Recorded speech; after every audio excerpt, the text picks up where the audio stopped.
Hi guys, James at Rampant Lion Reviews again for you today with another beer review. For this one we are going to head over to Canada once again for the first time in a wee while. We don't get much in the way of Canadian beer over here, but this brewery seems to be one that is coming over fairly regularly, and I've had some really good beers from them in the past, so you know that is not a bad thing at all. For this review then we are going to go to Hamilton in Ontario once again, and we're having a look at another beer from Collective Arts. This particular beer is the IPA number 12, coming in at 6.9% ABV, a New England style IPA, and this one is hopped with Nelson Sauvin and Mosaic. So two hops that I really quite like. I'm a big fan of the sort of white, green, grapey flavours that you'll get from the likes of Enigma, Nelson Sauvin, Hallertau Blanc, and I also like my more orangey IPAs as well. So Mosaic, Sabro, Amarillo, Pacifica, Waiti, all of these kind of hops. I really quite like those as well. The Mandarina, Bavaria, of course. So yeah, my first Canadian beer in quite a wee while, a brewery that I've had some very good experiences with in the past, and obviously it's nice to go back to Canada as well and review a beer. It's only really Dieu de Seal and Collective Arts that you can get over here quite regularly. You know, there's not really much in the way of Canadian beer makes it over, and I think that's just because of the sheer volume of stuff that's exported from the States right enough. So I do need to get back out to Canada at some point and visit all the beer tubers over there. So big shout out to the Canadian beer tubers as well. The English guys and I, we quite often do hangouts with them.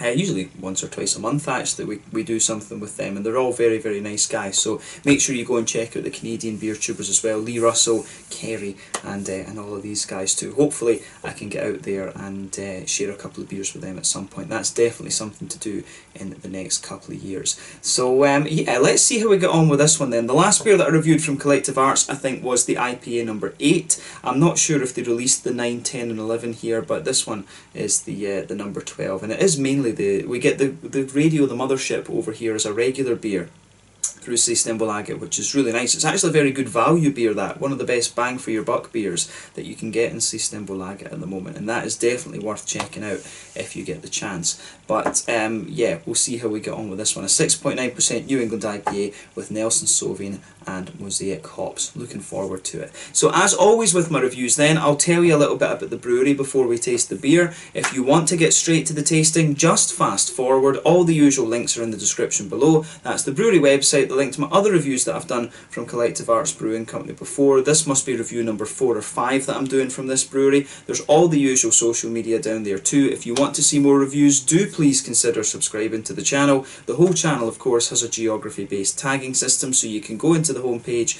and search for beer based on country, city, state, county, prefecture, whatever it is you're interested in. Do check out the playlists of beers from different countries. There is one there for all the Canadian beers that I've reviewed for you. That's being added to whenever I get the opportunity. Like I say, not very regularly because Canadian beer is quite hard to get, but as always, please do get in touch and let me know some of the other beers and breweries that you guys would like to see me review. It's always great to hear from you guys that are watching the videos, and the support that you show the channel is hugely appreciated. So anyway, to tell you a little bit about Collective Arts Brewing then, on to my brewery notes. So as I've mentioned to you before, Collective Arts Brewing are based in Hamilton in Ontario, and they were founded back in 2013 by Matt Johnson and Bob Russell. So Matt comes from a background in marketing, and he'd worked in the beer industry for a number of years and also worked with Moosehead, who are one of the big lager producers over in Canada. But Bob, on the other hand, came from a branding background, and he ran a number of different businesses actually. I think he did a lot of graphic design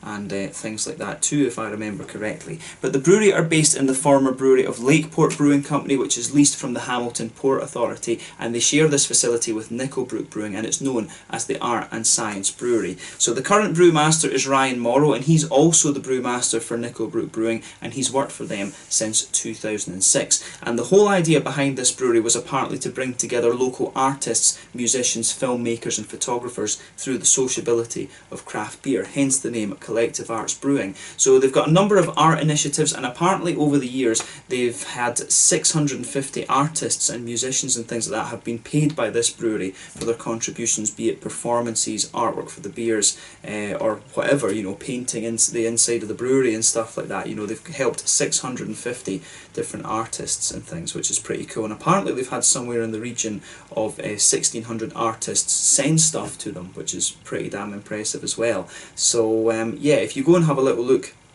at the Collective Art Space. Apparently the Canadian guys were telling us that it's always very, very crowded when you go there, but it's definitely worth going and having a little look at it apparently. So go and check out the brewery website and you can see pictures of the tap room and things that they've got in there. But as of March 2020, when I'm filming this review for you, according to Untappd, they've produced in the region of 50 different beers. And I have to admit, I was surprised that it wasn't more than that actually. I thought they would have been quite a bit more prolific, because we were seeming to get new beers from Collective Arts we were seeming to get 2 every month, so I would have thought it was a hell of a lot more than 50. But then again, Untappd, it's not regulated really in any way, so you do have to take some of the information on Untappd with a little bit of a pinch of salt. But regardless, a very well respected brewery, one of the better, probably the best known Canadian brewery over here at the moment, other than maybe Dieu du Ciel from Quebec.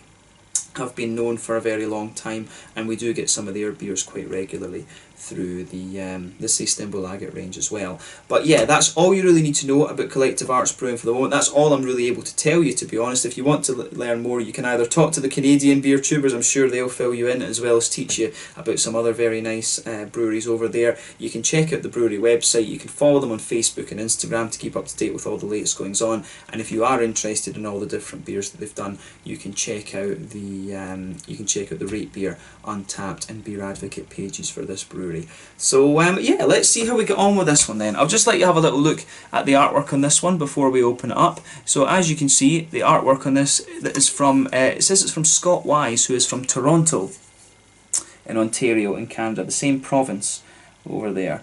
I've actually never been to Eastern Canada. I've got family out in British Columbia, and I really want to go and see where my grandpa trained for the war at Medicine Hat. He learned to be a fighter pilot out there before going back to Scotland afterwards. So it'd be quite cool to go out and check out Alberta as well. BC and Alberta will probably be the first places I visit in Canada again. But as you can see, the artwork on this one is really nice. I need to get out to the East Coast and visit Ottawa and Montreal and things like that. It'd be nice to go out there. Quebec City is supposed to be very nice. But yeah, there you can see, there is the Collective Arts brewing symbol on this one. It's a limited release beer, this. I don't know exactly when it was released in Canada, but I think they brew an extra batch basically that comes over here to Sweden. But this one is imported by Tomp Beer in Örebro, which is out to the west of Stockholm. Here in Sweden. But yeah, Scott Wise, the artist on this one. 6.9% Nelson Sauvin and Mosaic New England IPA. The can, it's 473 mils, which is 1 US pint actually. So yeah, let's get it out and we'll get on with the tasting. I always have to make fun of the American measurement system in these videos, and if the Canadians are doing it as well, I have to make fun of them for it. The American measurement system does not make sense at all. The fluid ounces and the pints, US pints and stuff like that. I mean, just use half litres. Just do what the Germans do and use half litres. I don't get this. Just change to the metric system. Everybody else has. But yeah. So that's my kind of poking fun at the American measurement system over. But yeah, as you can see with this one, it's poured a lovely kind of bright yellow colour. This is one of the more yellow looking New England IPAs that you're going to come across. Some of them can be even more kind of hazy than that. This one looks a little bit like a kind of mango juice colour. Some of them can be like a kind of very light pineapple papaya juice. They can almost look like yogurt or something like that. These very, very pale ones.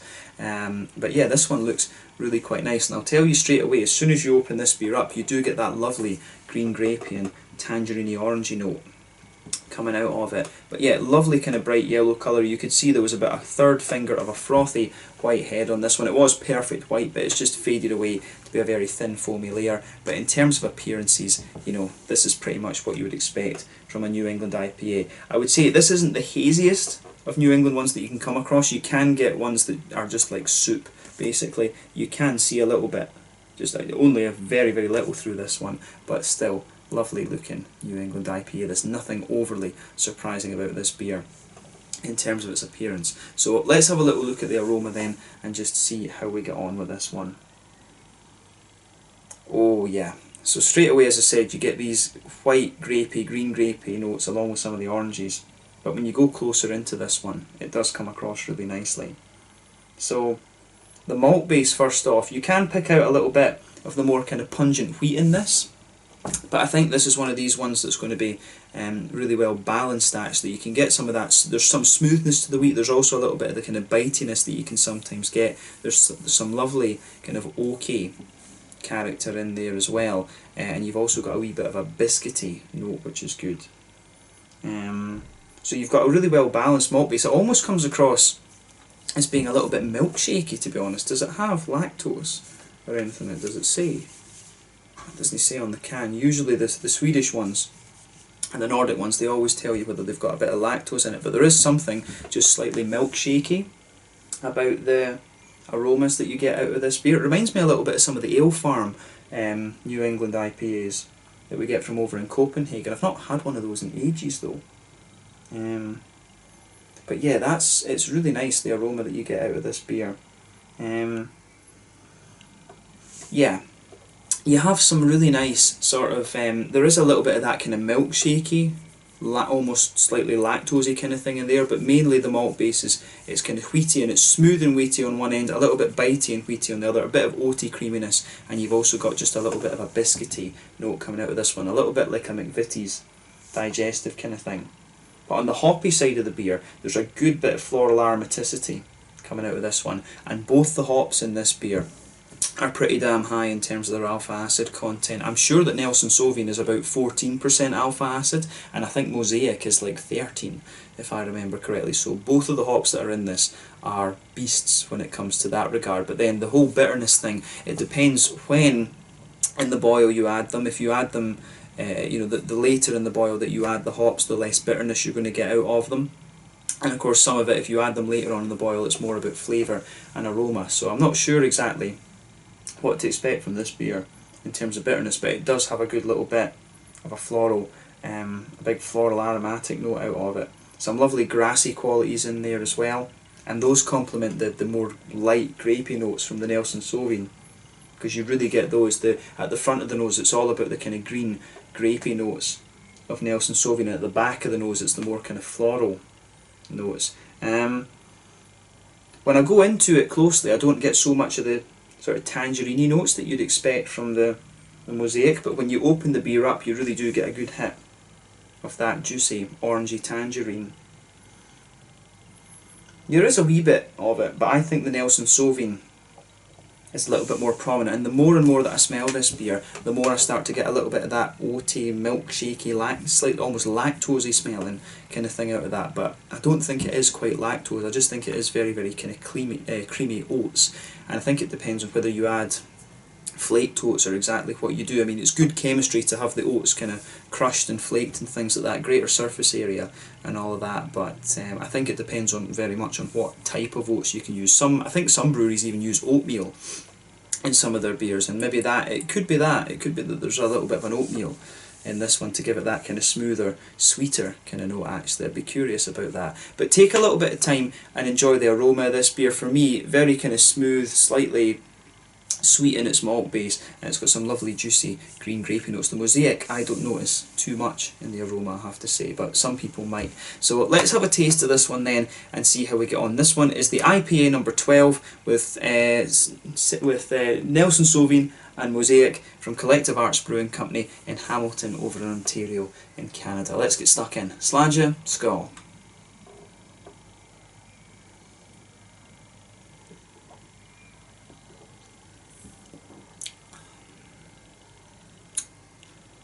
That's nice, yeah. It's a really easy drinker, that. I think probably if you compare this to some of the other beers that you'll get from Collective Arts, the first thing that comes into my head is that this one is really a nice easy drinker. And it's kind of a trend, I think, that's going around. These beers, it might just be that I'm getting used to them right enough, because your palate always adjusts over time and things, but I'm finding that these New England IPAs are a lot easier to drink now than they used to be. I used to find them a little bit heavy, but I think they're getting lighter and lighter. It might be that more breweries are kind of following on. I've noticed in Scandinavia there's a trend of putting a bit of Pilsner malt in these things now to crisp them up, but this one to me, it feels a little bit lighter but at the same time it's a little bit more oily as well compared to some of the other ones I remember having from Collective Arts.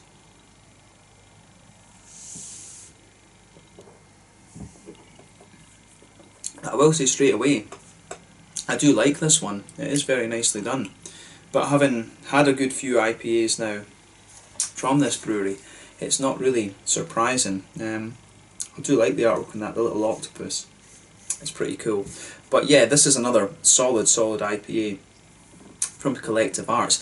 And from what I gather, these guys don't brew all that many different styles. I mean, correct me in the comment section below if I'm wrong. At least we always seem to get the IPAs over here, and I think it's mainly IPAs and Berliner Weisses that these guys are brewing. So I don't think they'd really try stouts and porters and things like that. But yeah, I wish we would get, if they do, I wish we would get a couple of the darker beers. I think it's always good to try something from the dark end of the spectrum from a brewery and see what it's all about.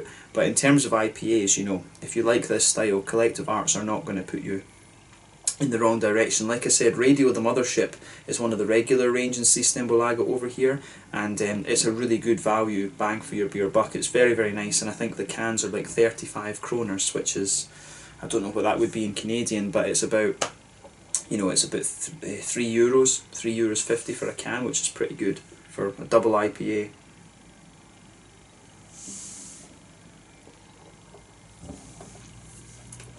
But yeah, let's try and describe the flavour of this one a little bit more then. So, middle of your palate, straight away you can get that nice kind of white bready, wheaty kind of quality. And I would say, to me, it strikes me as a bit more of a wheaty IPA, this one, rather than a more oaty orientated New England IPA. Nothing wrong with that, it's just different breweries do different things. So Trillium were always the kind of classic American one that leaned a bit more to the wheaty side of things in my mind.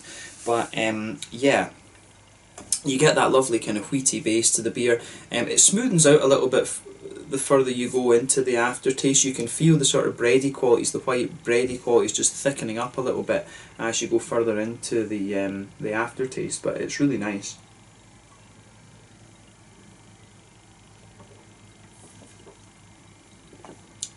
Yeah, and it's in good condition as well. That's one of the things that was always a bit of a problem with the imported American beers, at least, was that when we were getting them here in Systembolaget, they were sitting in a warehouse for a good couple of weeks and losing a lot of the freshness, but they seem to have got over that now, and the beers that we're getting here in Systembolaget seem to be in a lot better condition. The importers, I think Systembolaget 1 have sort of liberalised their rules a little bit, so it's easier to get beer in now, but I think also the importers have upped their game a little bit to make sure the beer's getting there in good nick.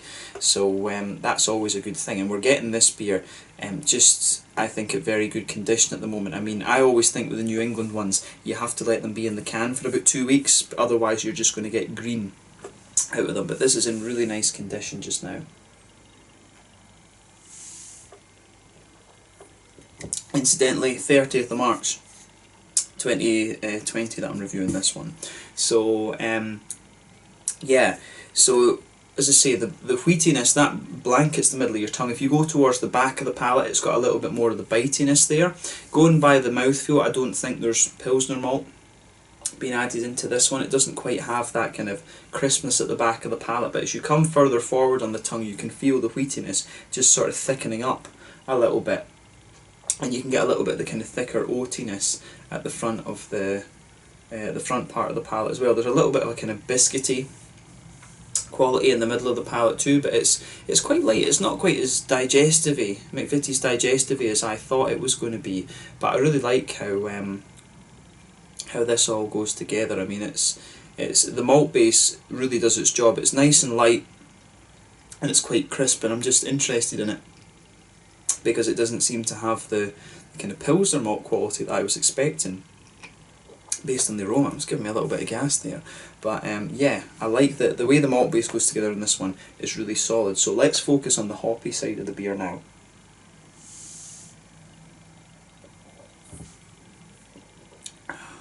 So yeah, back corners of the palate, you can get a teeny little bit of earthiness. That'll be the Mosaic that's giving you that. Mosaic always has just a little earthy quality to it, I think, but as you come further forward, that fades away very, very quickly, and as you reach the front corners of the palate, it's definitely got a nice big sort of floral, aromatic-y kind of thing to it, almost a little bit spicy, but at the same time, it does have a little bit of smoothness, and as you go round the front curve of the palate, you get that lighter kind of grassy note there, and that really helps bring out some of these grapey notes from the Nelson Sauvin. So if you pay attention to that little oily bubble behind the front curve of your tongue, that's where you get these lovely juicy fruity qualities pushing their way out of the beer.